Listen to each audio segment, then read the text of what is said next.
Hello, it's Todd. I'm coming to you from an undisclosed closet. Me and Skeleton here. I've recorded a couple of ghost stories tonight, but this is going to be a serious video. A lot of you are asking questions about my trip to Idaho and my opportunity to run elk with hounds. It's a true story. We did do that. My son and I did. It was 2019. We actually got to break in his new truck. It got the first oil change while we were in Idaho. I'm going to do a full documentary. I have a few terabytes of pictures and video from the hunt, and it was an experience that it was a once in a lifetime experience.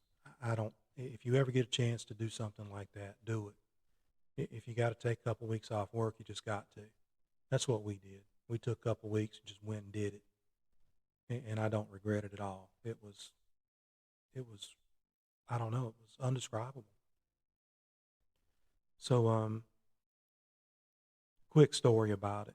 One of the nights we were running, we had we had taken 2 puppies and 5 grown dogs out there for a total of 7. The 2 puppies had been, doing puppy things, but they caught one night and decided they were going to run an elk into the next county, I think.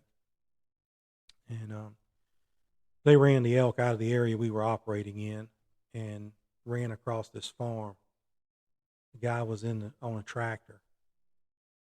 So we're working for the Idaho Fish and Game while we're doing this. I'm on a 4-wheeler. I came riding up to the place where the elk crossed at, because I'm tracking with a GPS. And the guy on the tractor, he's waving his arms at me, trying to get my attention. So I talked to him, and he said, I don't know what's chasing that elk, but it was running like the devil himself was after it. And I asked him, did he see some dogs? He said, no, but I saw some little lights out there running across the desert behind the elk. And what he saw was the Garmin GPS collars flashing. But they were 2 puppies, and they were 6 months old, and they were barking every breath and running that elk. That's one of the stories. We had several. So I will tell you this, every single elk that we ran, if it didn't get a ride out on the back of a truck, it went right back in the field that we ran it out of.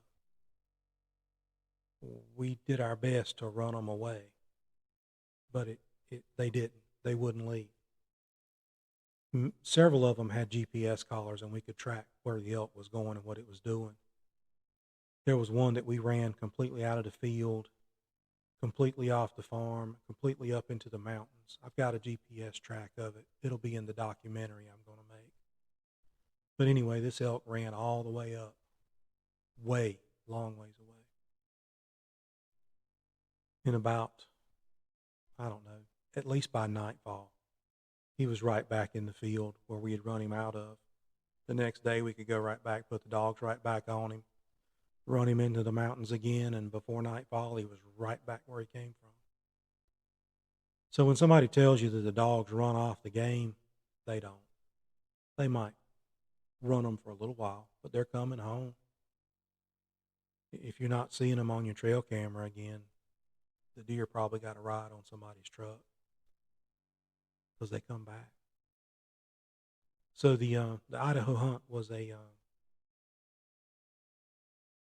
hound study being done by the University of Idaho. And it took special permission from the governor of Idaho for us to be able to run the dogs. It was a very interesting experience. You guys stay tuned, and the documentary is going to be great. It's going to take a while to make, but it's going to be great. It'll be worth it. I'll make a few more videos like this. If you have specific questions, put them in the comments. I'll answer them. And thanks for listening. And enjoy the 2025-2026 hunting season. Be safe.